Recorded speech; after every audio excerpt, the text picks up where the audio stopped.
देश की राजनीति में आम जनता के हितों के लिए नेता किस कदर गंभीर हैं, इसका अंदाजा रायसेन जिले में गर्म हुए सियासी पारे को देखकर समझा जा सकता है। मध्य प्रदेश में सत्ता परिवर्तन के बाद बीजेपी कांग्रेस आने वाले उपचुनाव के लिए अपनी कमर कस के चुनावी मैदान में उतर चुके हैं। इसी क्रम के चलते रायसेन जिले में आज मुख्यमंत्री शिवराज सिंह चौहान और कांग्रेस के पूर्व मुख्यमंत्री दिग्विजय सिंह चुनावी जमीन को तलाशते नजर आए। मुख्यमंत्री ने रायसेन के महगांव में जनसंपर्क अभियान शुरू कर उपचुनाव की पहली चुनावी सभा को संबोधित किया। वहीं कांग्रेस नेता दिग्विजय सिंह दरगाह और मंदिर जाकर भीगते पानी में कार्यकर्ताओं से मिलते नजर आए। दोनों ही पार्टियों के नेताओं ने अपनी अपनी पार्टी के लिए माहौल बनाने का काम शुरू कर दिया है, लेकिन इस सबके दौरान कोरोना काल के प्रोटोकॉल सोशल डिस्टेंसिंग की जमकर धज्जियां उड़ाई गई। दरअसल इस समय देश कोरोना के भीषण संकट से जूझ रहा है।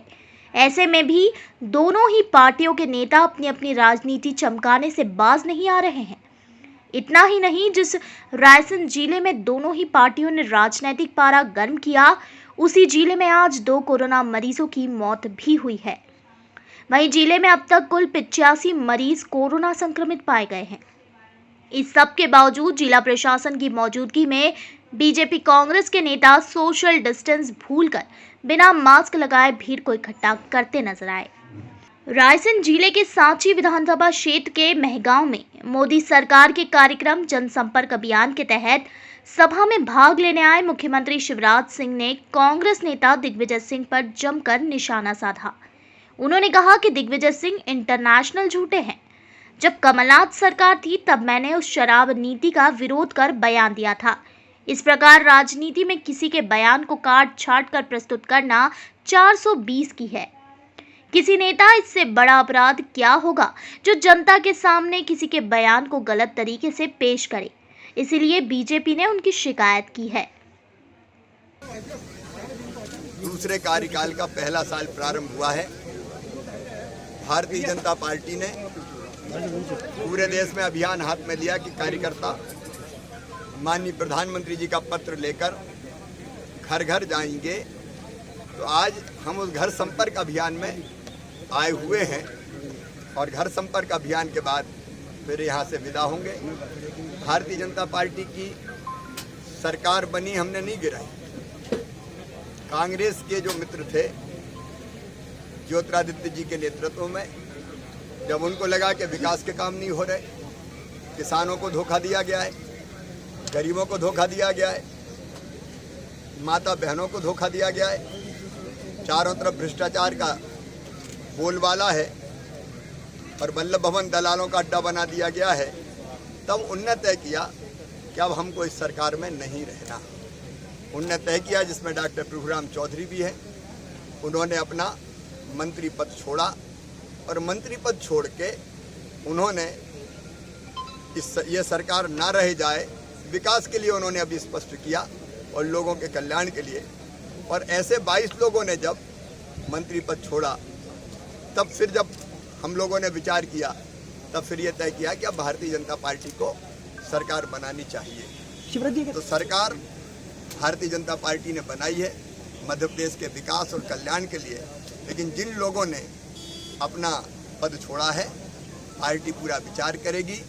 लेकिन ये तो बिल्कुल स्पष्ट है कि जिन्होंने त्याग किया है, जिन्होंने पद छोड़ा है, उनको फिर से उस पद पर स्थापित। लेकिन जिनका हक मारा जा रहा है शिवराज जी, जिनका हक मारा जा रहा है शिवराज जी, जैसे शेजवार जी और चौधरी जी में जो दूरी दिख रही है, ये दूरी क्या कहीं आपको लगता है कि एडिट करके दिखाया गया है? वो वीडियो साफ दिख रहा है कि एडिट किया गया है। देखिए, दिग्विजय सिंह इंटरनेशनल झूठे हैं। ऐसा झूठ बोलने वाला आदमी हमने कभी नहीं देखा। मेरी पत्रकार वार्ता थी जब कमलनाथ जी की सरकार थी, और तब मैंने उस शराब नीति का विरोध किया था, जिसमें नई दुकान, ये फैसला किया कि दुकानों की उप दुकानें खोल दी जाएगी, गांव-गांव में दुकानें खोल दी जाएगी, उप दुकानें। तो मैंने कहा कि ये गांव-गांव में दुकानों की उप दुकान खोलना शराब की बहुत गलत है। और इसलिए मैंने कहा कि ये सरकार तो चाहती है कि लोग पिए और पड़े रहें, तो उतने से हिस्से को काट के एक 420 की है, मैं समझता हूँ कि ये एक पार्टी का, इससे बड़ा एक नेता का अपराध क्या हो सकता है? किसी चीज को छाट के और जनता को भ्रमित करने का वो प्रयास करे। उन्होंने उसके साथ छेड़छाड़ की है और इसलिए भारतीय जनता पार्टी ने शिकायत दर्ज। मध्य प्रदेश सरकार ने कांग्रेस के पूर्व मुख्यमंत्री दिग्विजय सिंह समेत 11 लोगों पर सीएम शिवराज सिंह के सचेत झूठे वीडियो को एडिट कर वायरल करने के आरोप में आईटी एक्ट के तहत मामला दर्ज किया है।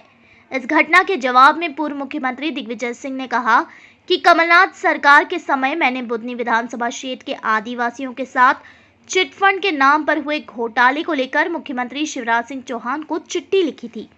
इसके बाद बदले की राजनीति के मुझे फंसाने की शिवराज सिंह साजिश रच रहे हैं। उन्होंने फेक वीडियो के बारे में बताया कि वीडियो में दिख रहे शिवराज सिंह चौहान और उनकी आवाज असली है। वीडियो किसने एडिट किया है, ये जांच का विषय है। रायसेन से खबर कोश की रिपोर्ट है। घटनाक्रम ये था, पैसे सौदेबाजी करोड़ों रुपए। जरा एक बात मैं पूछना चाहता हूँ, कभी आपने प्रभुराम जी से पूछा कि आपने पैसा लिया क्या? वो तो कहते नहीं लिया जी, वो तो कहते नहीं लिया। अच्छा तो खुलकर बयान देना। वो तो आरोप लगा रहे हैं कि सरकार उनके काम नहीं करती थी, उनके द्वारा अच्छा, कौन सा काम, उनका कौन सा काम नहीं किया पूछ लो। उदाहरण दिया है कि सड़कें हमने स्वीकृत कराई, भूमि पूजन कराया, लेकिन सरकार ने उन्हें निरस्त कर दिया। अच्छा, तो 5 साल के लिए सरकार चुनी गई थी कि 15 महीने के लिए? ये मैं तो कहता हूँ कि 25 से 35 करोड़ रुपए एक विधायक ने लिए हैं और ये मेरा आरोप है। अगर उनको साहस है तो आइए अदालत में फैसला करें। साक्ष्य देगी जी, कांग्रेस इसका साक्ष्य देगी। देखिए, साक्ष्य तो उसके देने वाले के पास और लेने वाले के पास होगा, लेकिन प्रश्न इस बात का है कि स्वयं बहुत बड़े पैमाने पर खरीद फरोख्त हुई है और हमने इसमें पहले ही बयान दे दिया था और ये बात साबित हुई। आज जब तक मंत्री थे तब उन्होंने कमलनाथ जी को शिकायत करी क्या कि हमारी बात नहीं मानी जा रही है? क्या केंद्र नेतृत्व से उन्होंने शिकायत की कि हमारी बात नहीं मानी जा रही है? केवल पैसे में बिके हैं और ये जनता उनका जवाब देगी। ऐसा मेरा सवाल